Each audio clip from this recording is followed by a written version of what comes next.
Commissioner of Police of the Royal St. Christopher and Nevis Police Force, Mr. James Sutton, Commander of the St. Kitts and Nevis Defense Force, Lieutenant Commander Anthony Comrie, Deputy Commissioner of Police, Cromwell Henry, the Executive High Command of the Royal St. Christopher and Nevis Police Force, gazetted officers of the Royal St. Christopher and Nevis Police Force, Chaplain of the Royal St. Christopher and Nevis Police Force, Mr. Erickson Cumberbatch, Force Personnel Officer, Mr. Clifford Govaya, members of the media, those viewing and listening via ZSZ Radio and Television, Freedom FM, Facebook, and YouTube, pleasant morning.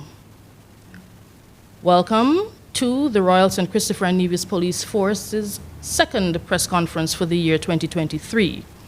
I am your chair, Leslie Joseph, Public Relations Officer for the Royal St. Christopher and Nevis Police Force and Communications Officer in the Ministry of National Security.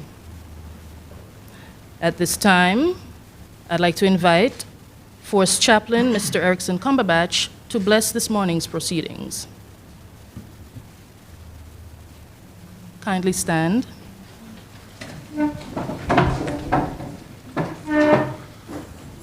Good morning, Commissioner, Commander, High Command, all other ranks. I join with the songwriter making this plea. Hear my cry, O Lord, attend unto our prayer. From the ends of the earth we will cry unto thee. When our heart is overwhelmed, lead us to the rock that is higher than I.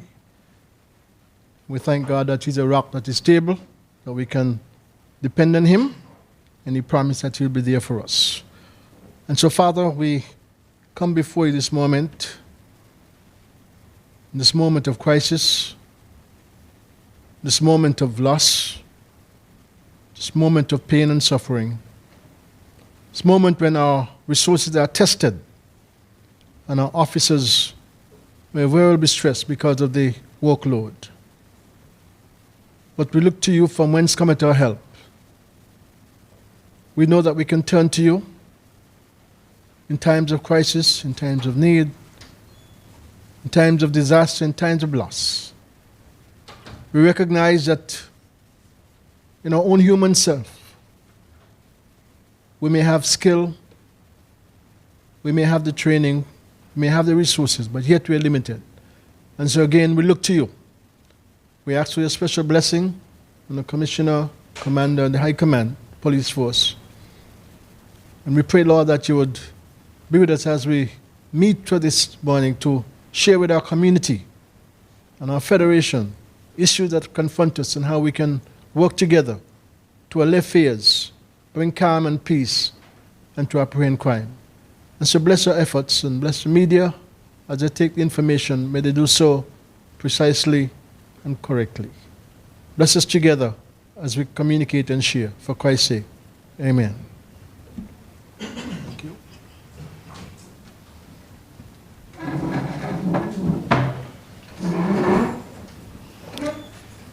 Thank you so very much, Pastor. At this time, I'd like to acknowledge the arrival of Permanent Secretary in the Ministry of National Security, Ms. Cecile Hull. The protocol has now officially been established. This morning's proceedings will go as follows. Commissioner of Police James Sutton will give his opening remarks and provide a comprehensive update on the national developments for the past 2 quarters of 2023, after which the floor will be opened to the media for questions. And now, call Commissioner of Police James Sutton to the podium.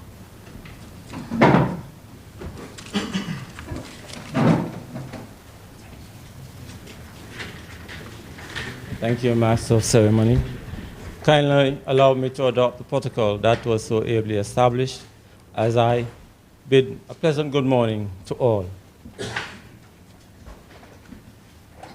Firstly, I would like to express my sincere gratitude to you all for attending this the second press conference of the Royal St. Christopher and Nevis Police Force for the year 2023.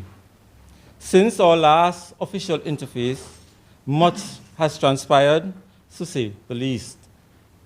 Today, I seek to provide, among other things, a comprehensive update on our activities, successes, and ongoing procedures as Commissioner of Police. For the year 2022, the police record a number of successes.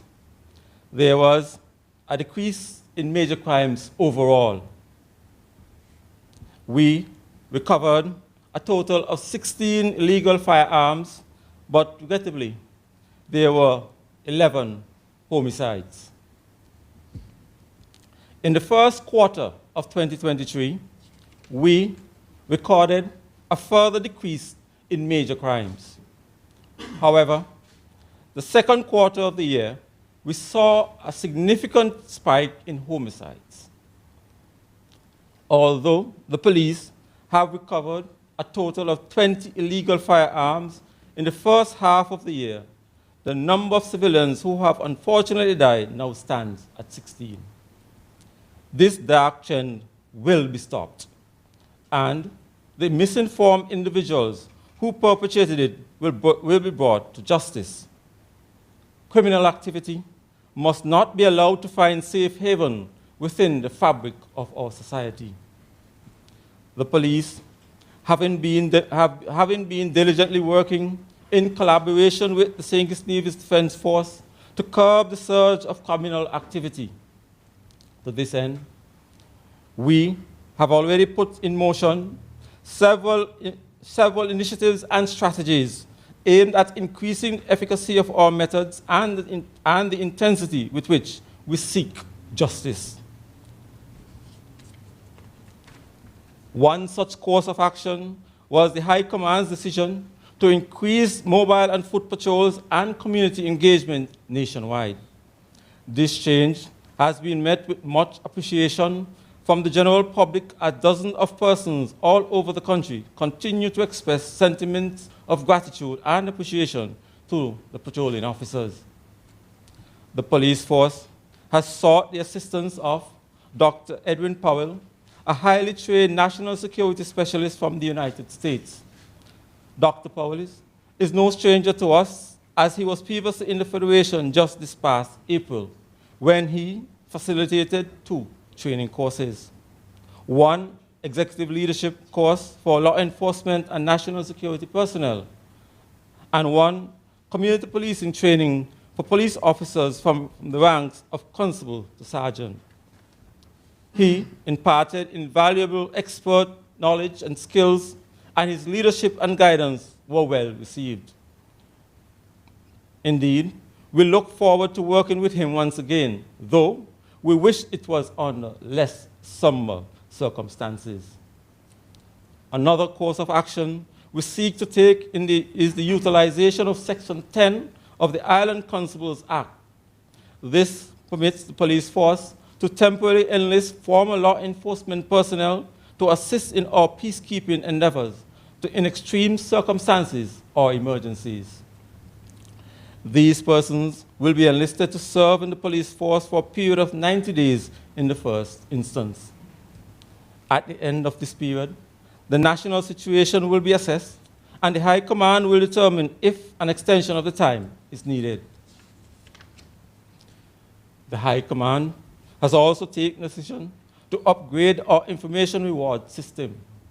As of yesterday's date, any person or persons who provides police with information that leads to the arrest and conviction of criminal elements is eligible to receive a monetary reward of up to $25,000.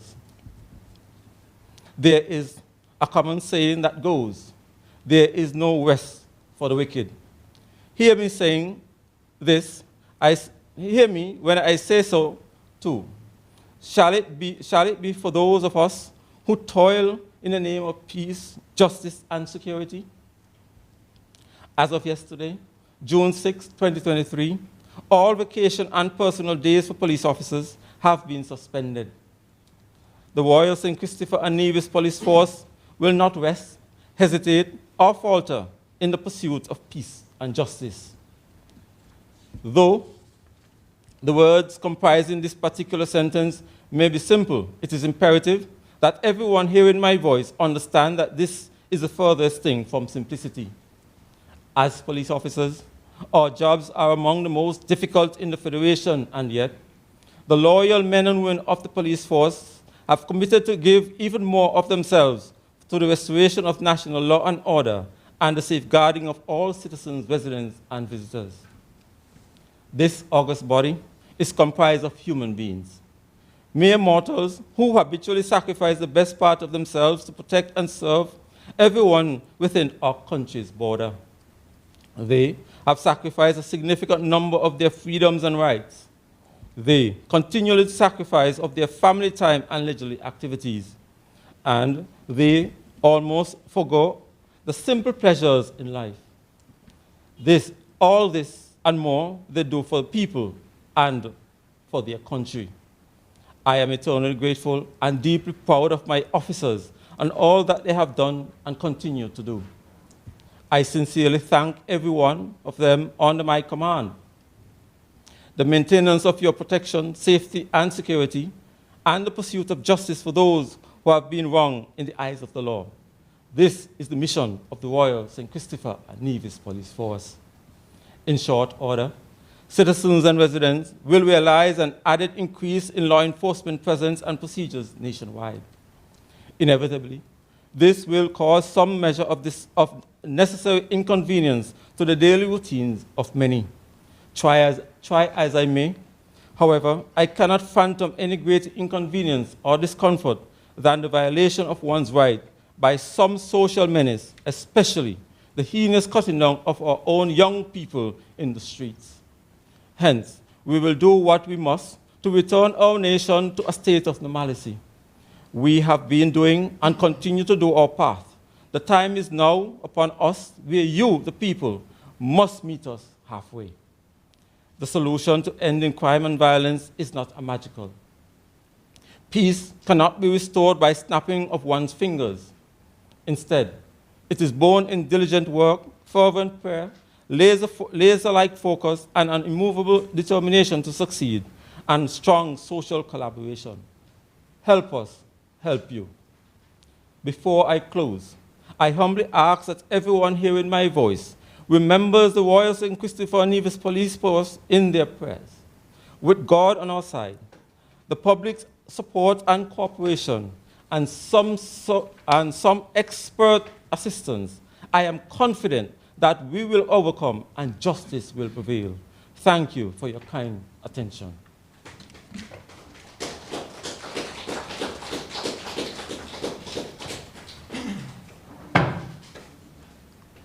I'd now like to open the floor to the media for questions. Kindly direct your questions to the podium, and the requisite person will be permitted to respond.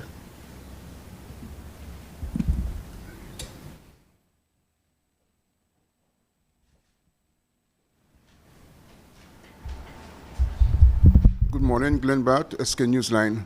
2 questions for now. First, just can you confirm if someone was picked up in relation to the OJ homicide? And secondly, could you expand a bit on the actions that are to be taken in response to the spike in gun violence?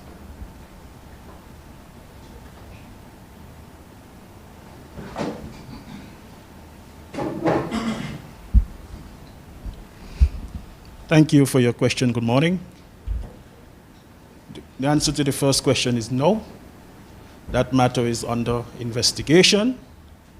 In terms of, the Commissioner would have outlined a number of initiatives that we are pursuing to stemming the flow of violent crime. There are measures being taken on both the preventative side, as outlined by the Commissioner, as well as the investigative side. We are pursuing all leads. We are making progress in this investigation. We are receiving the cooperation of the public. We are applying all science, the science and technology in all our efforts to arrest the situation. And we are confident that our actions and our efforts would eventually prevail. We urge patience as we pursue these matters.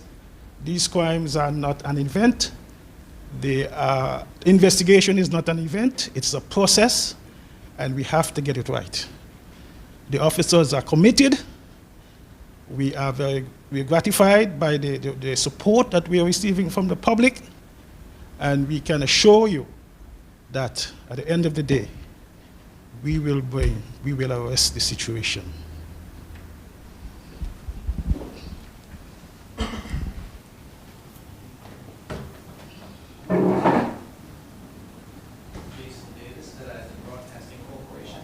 This question, I believe, has been on everyone's lips. For several years recently, there have been a very low number of serious crimes, violent crimes, gun crimes. Why, is there any information as to why the sudden spike this year? Almost as if the year begun, the gun crimes have escalated. Do you have a reason as to why now there's this uptick? Secondly, you mentioned earlier that there is an Edwin Powell, if I remember the name correctly, working with the police. Are you recruiting any other international assistance in stemming the tide of crime here?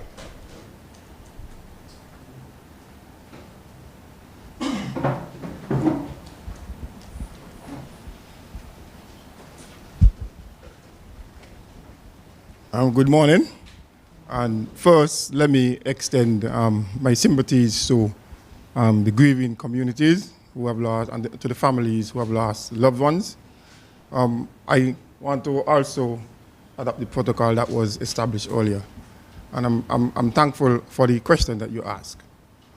Well, I would approach the question by saying, in any society, all right, there would always be a lull, and sometimes you would find a spike. However, the government have implemented a number of measures that were contributing significantly to the reduction in crime. All right? And no system that you would put in place would ever be foolproof. And we should be aware of that. Persons who were engaged in some of these programs, they were, quote unquote, using the program to their advantage. All right? And as a result, we are seeing what we are seeing today. Persons who we were bringing to the table and who we were forging peace amongst, all right, have been, in our view, using the program to their own benefit and using the program to perpetuate crime. And this is the result that we are seeing perpetuating in our communities today. However, I want to say that the police, we will be relentless in our effort to control the scourge that we are seeing. We understand the cries of the general public, and we're going to put all that we have to put together lawfully to combat these incidents of violence that we are seeing in our community.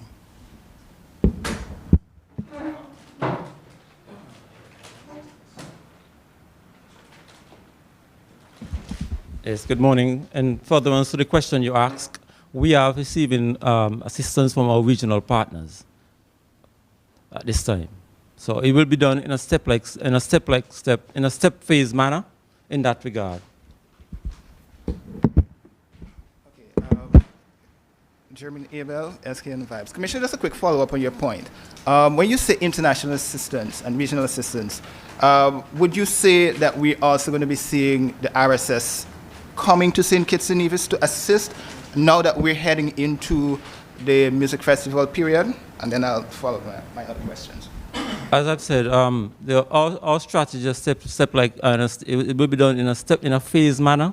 We have reached out to our own local, because when we use local or former law enforcement officers, it's an advantage to us because they have local knowledge. So at this time, I have the the RSS on standby if the need arises, but not at this moment. Two quick questions from me. One, okay, just another follow-up. You spoke earlier about major crimes, but you say major crimes were down, and some of it were up for the first quarter, first half of the year.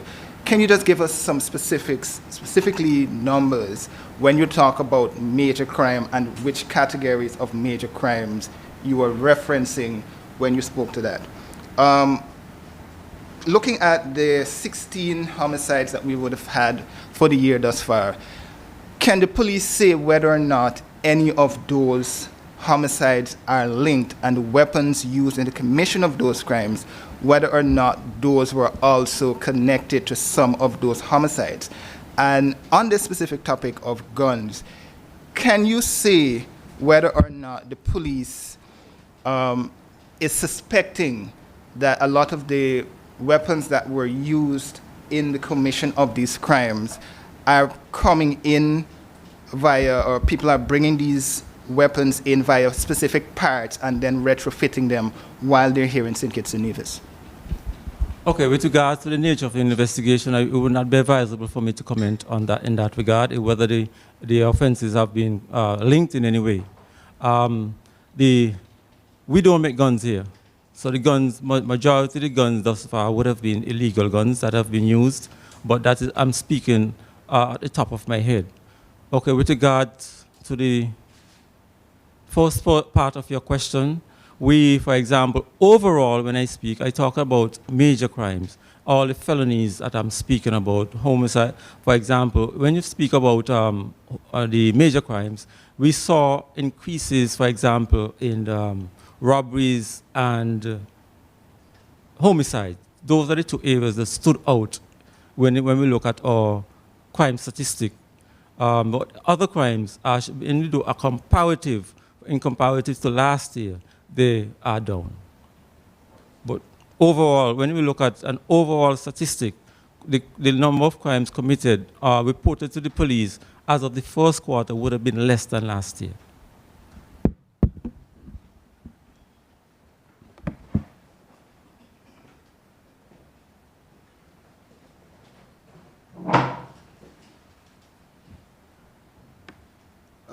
I'd like the Commissioner, if possible, to comment on the readiness of the investigative department and the forensic unit as well.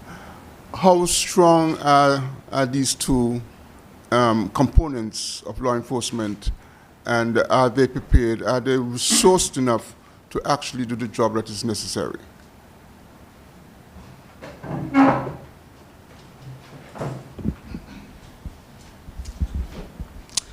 The investigative unit and the forensic unit are fully ready, but the police can only do as much, because even though you have the technical training, you still need that human touch to support what we are doing. So if we can get the cooperation of the general public, that will cement what we are doing.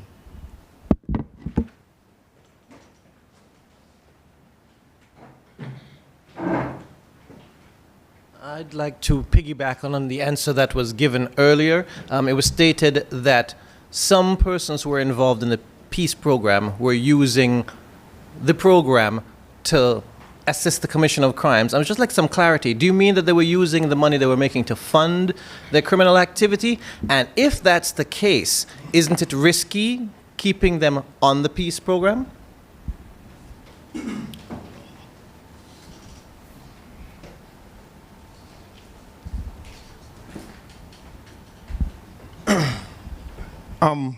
Based on what we are seeing, persons who are involved in the program are persons we are suspecting of perpetrating some of these heinous crimes in our society. I would agree with you.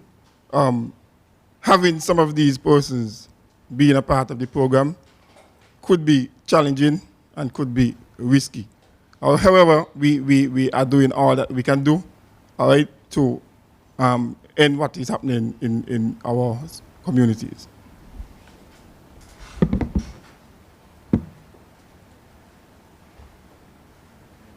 two other questions from me. One, is the police suspecting that the hit for hire scheme is still continuing in the commission of some of these criminal activities, especially in light of the free movement across the St. Kitts and Nevis?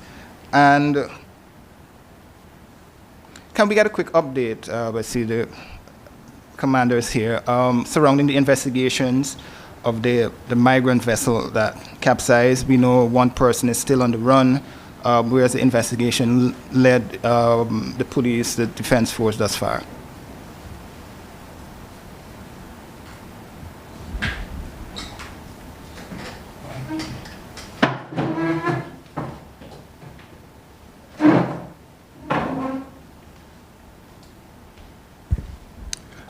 Good morning, all. I want to first thank the Commissioner of Police to invite me to his press conference. And my presence here this morning is to give the general public assurance that the Defense Force is fully behind the police force in the crime fighting effort.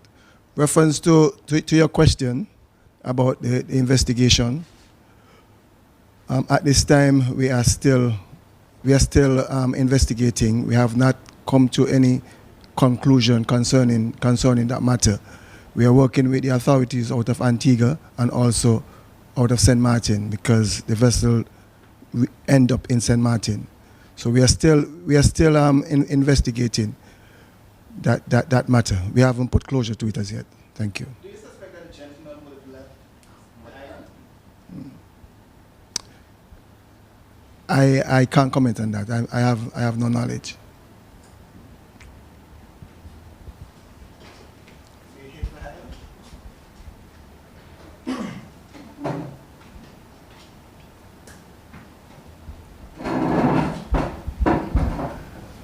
With regards to that question, I would answer by saying we are looking at crime from a transnational avenue or standpoint. So we are not ruling out that any leads or any avenues we can pursue with regards to what we are seeing, we intend to follow and do the best that we can do.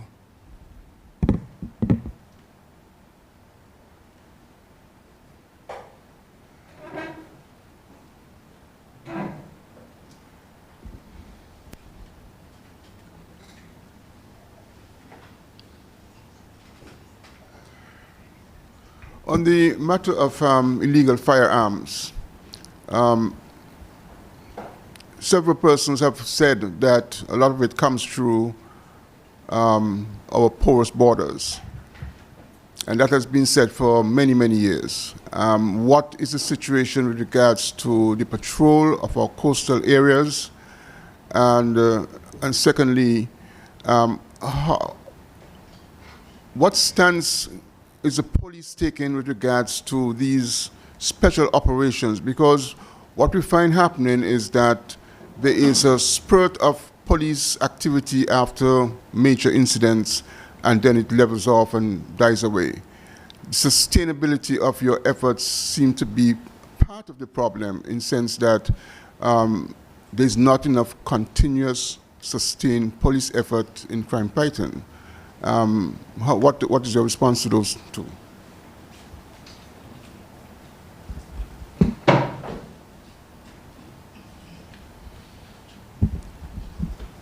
Thank you for your question.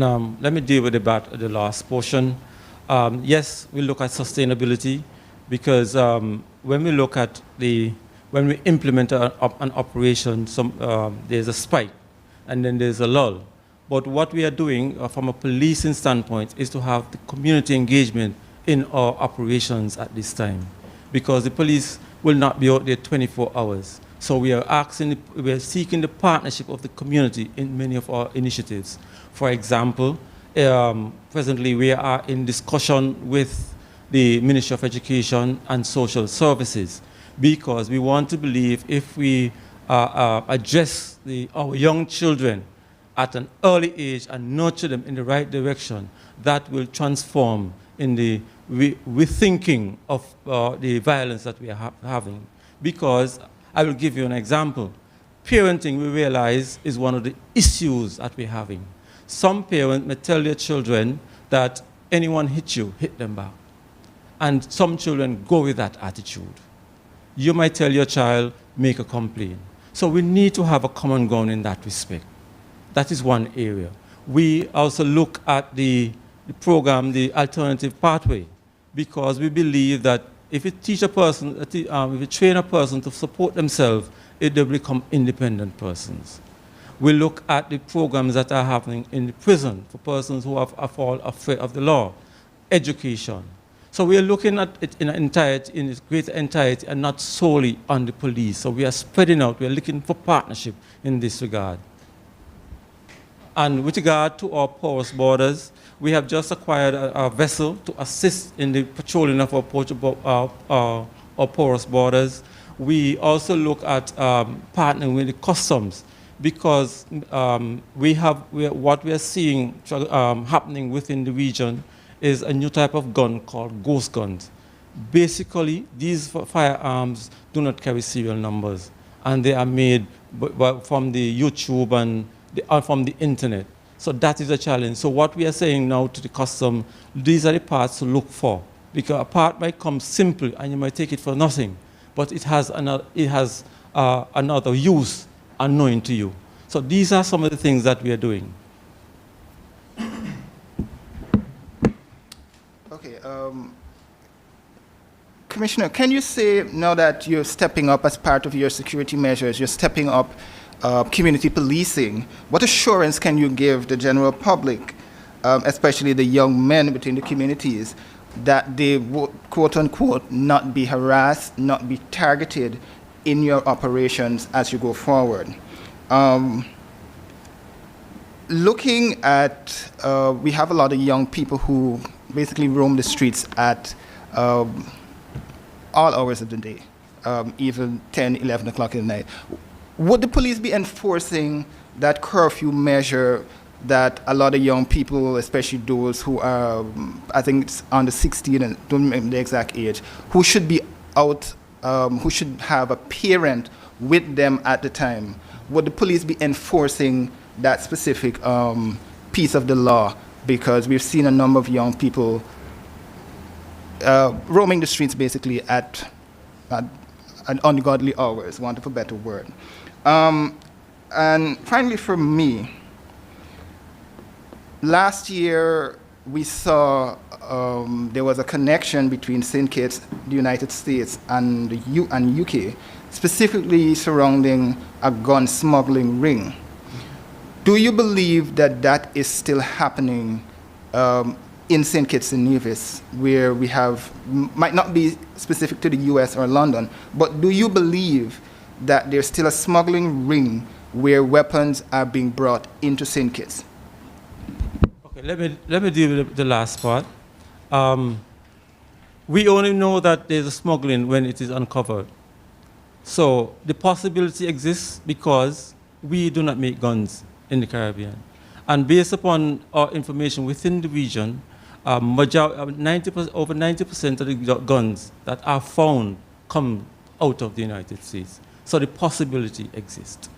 With regard to juveniles roaming the street, I expect the police to apply the law as is, but at the same time to use the discretion, because the law gives the police that discretion. I cannot guarantee you that the police will not do their work. I expect the police to go out and use their judgment in applying, because if you don't want to stop and search, you are defeating your job as a police officer.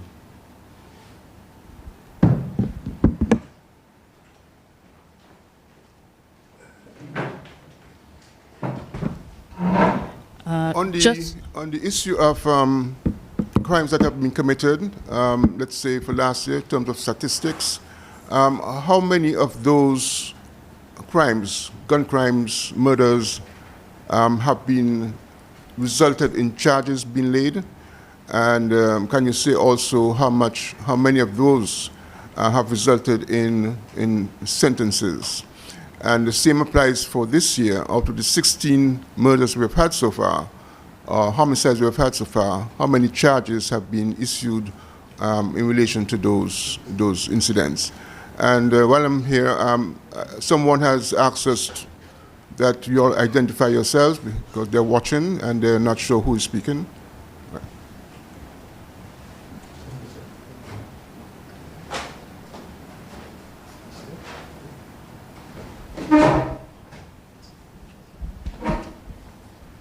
You are referring to last year in terms of the detection rate, you mean? Detection rate, yeah. And That- charges laid against persons who commit those crimes. The detection rate for last year was 39%. 39%. Okay, so that means that you have laid 39 charges against individuals. That is correct. What about this year? This year, the detection rate is 33%. That information will be provided by the police organization. This year's, what you would find as the year progresses, you would find that more and more offenses would be detected because they are at various stages of investigation. But so far for the year, we have had a detection rate of 33% in respect of all crimes.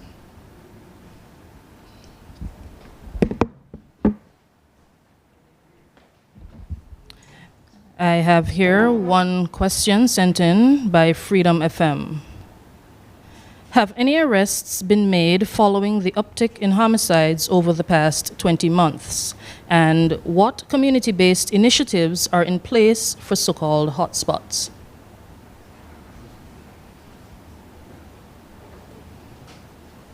ACP Mitchell will address the questions.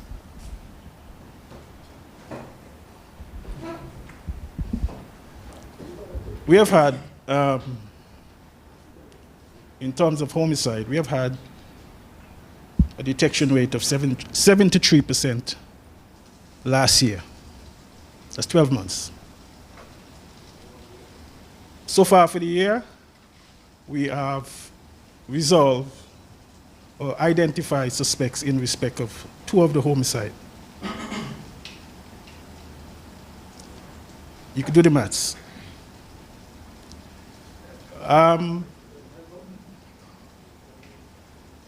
As I said earlier, the crimes are being investigated. We have enjoyed a very high detection rate last year. We are confident, notwithstanding the spike in crime, we can also resolve quite a number of them during the course of this year. But as it stands now, we have identified or arrested two cases relative to homicide.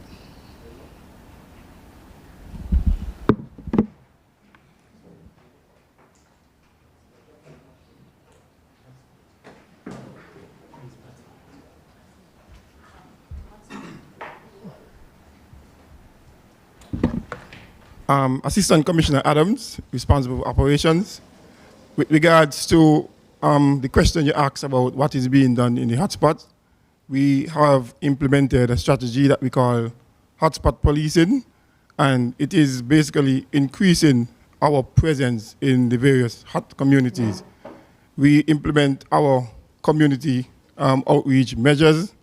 We also increase our search warrants capabilities in those areas, and we also do 24 hours surveillance and following and targeting of the respective gang members.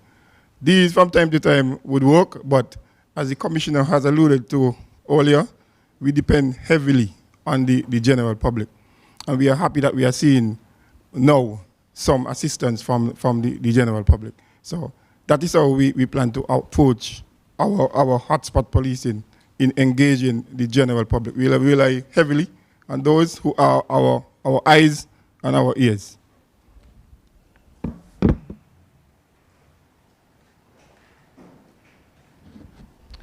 Another question sent in by Freedom FM. Are there any specific actions or arrangements being put in place for the St. Kitts Music Festival 2023? I can officially let the media know that discussions between the police force, the defense force, and the Ministry of Tourism are ongoing, and at a later date, a full update will be provided to the public on this matter. Jason Davis from ZIZ Broadcasting Corporation once again. There has been some concern about the Reggae Beach port area, particularly since there was a break-in recently. Are any special plans being put in place to secure that area? Also, there is some concern where the police have been asking for the public's help. However, among the general populace, there's a fear that people who speak up will be targeted. This is a small community and people tend to know people.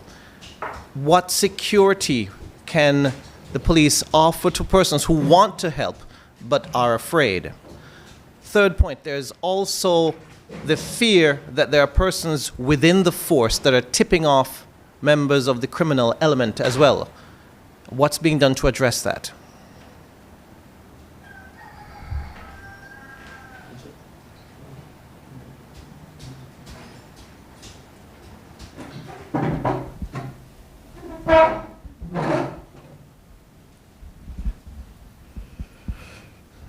Deputy Commissioner Henry, Mr. Davis, with respect to your last question about tipping off persons within the police force, tipping off criminal elements, I could assure you that we have a zero tolerance for that type of behavior.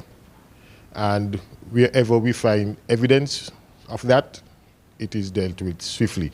So those persons who may be aware of this happening, if you have that evidence, come forward, provide us, and we would deal with it swiftly.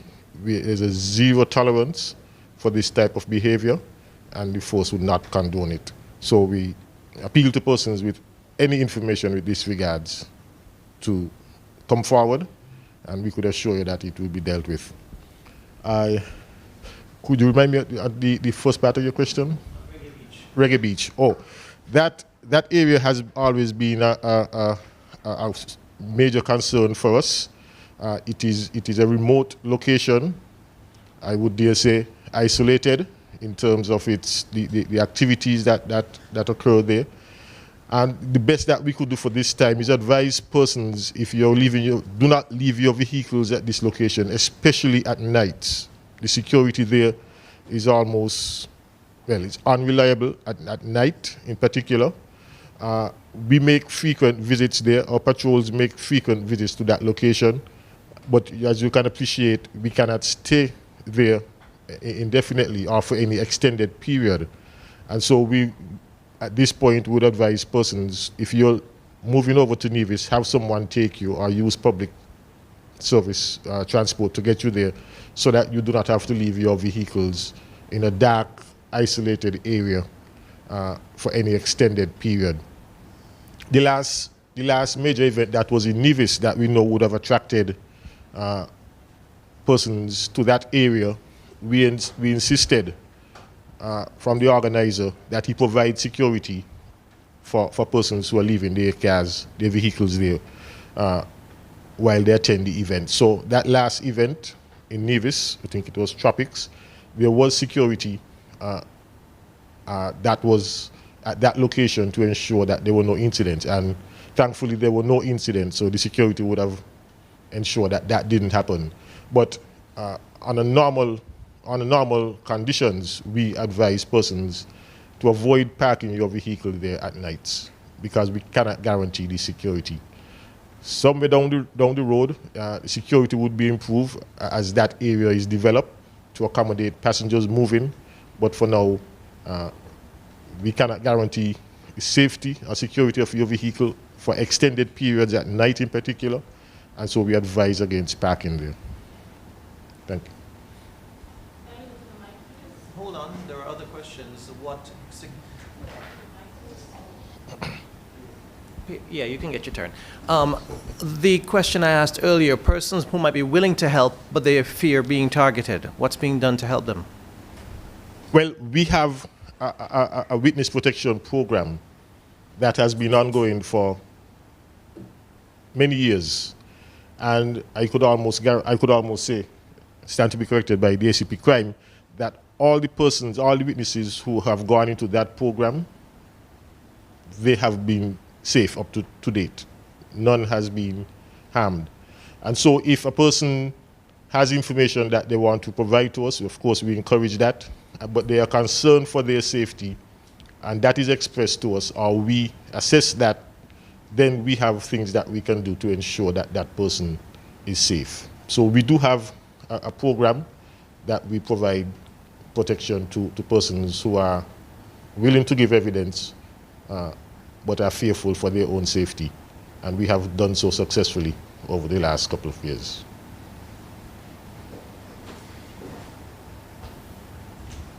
Just two quick follow-ups. One, can you speak to, you're talking about Reggae Beach. Can you speak to reports of that incident where there were a number of vehicles broken into over there specifically? And while we're on the topic of witness protection, there's some concern that the program itself is not doing its intended, or what it was intended for. Because people are saying, even though the program is there and for us to come and testify, it is only working if there's a successful conviction of that individual who's being prosecuted. But outside of that, if there's no successful prosecution, then we're left on our own. Can you address that? And specifically, I don't know if you can answer this part, specifically, how long is that person going to be on the witness protection program? Well, to begin with, you will remain in the program until trial. And depend on the assessment or risk assessment, then you will remain up to a year after trial. And if the threat is still high up to that point, then it will be considered, you will be considered for further extension. So we do not drop you off the program as soon as the case finishes. We assess the risk and we extend the time accordingly.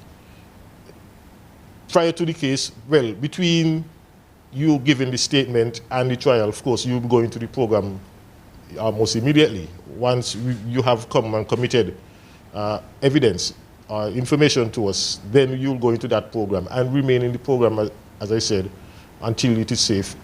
We assess that it is safe for you to leave. Of course, it's always dependent on how much you cooperate, because we cannot force a person to stay.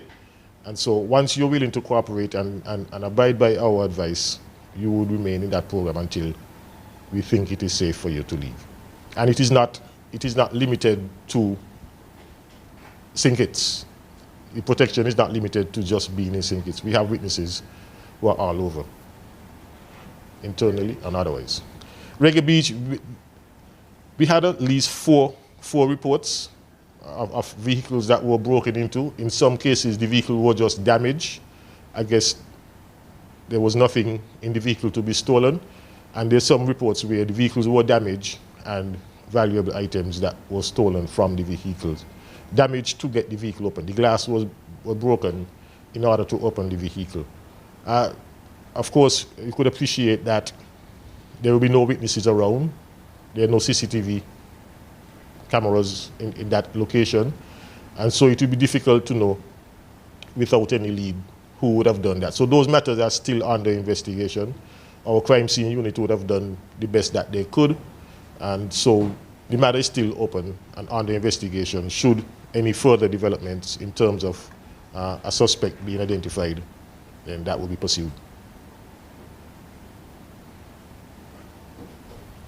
That's it. My last question, and I'm glad you mentioned it just a while ago, CCTV, because there's talk going around that some of the cameras are not functioning. So can you talk to us about the system itself? Is it fully functional? And if so, what else do you need to get it fully functional? The system is fully functional, but like anything else, from time to time, you would have some cameras that are down for various reasons. Sometimes power outage might be in an area. Sometimes there might be a surge, electrical surge that causes damage to a switch that would cause the cameras to go down. Sometimes we have instances where other utility workers like the cable, flow, those other utility workers, they will go on a pole to do work, and they would inadvertently damage a camera or one component of the system and cause the system to go down. We have issues of interference because part of the system is wireless. We have issues of frequency interference from other service providers. We have an internet service provider that is wireless. We do get some frequency disturbance, and so it causes some malfunction or some dysfunction in the system. So from time to time, we have these issues where some cameras are not functional for various reasons, but we try to work through those to ensure that we get them back up once they're identified as being down. But most of the cameras are usually up, but as I said, we must admit that from time to time, some would go down for various reasons that are totally beyond our control most of the times. But we do our best to get them up and keep them up as long as we can.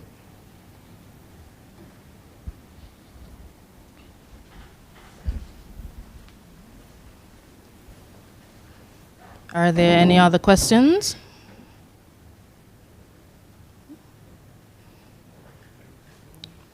Then at this time, I wish to thank the media for attending the Royal St. Christopher and Nevis Police Force's second press conference for the year 2023. I trust that the information imparted here today is as helpful to you as it likely is to the general public. We look forward to interfacing with you again, more than likely in the third quarter of this year. Thank you all, and enjoy the rest of your day.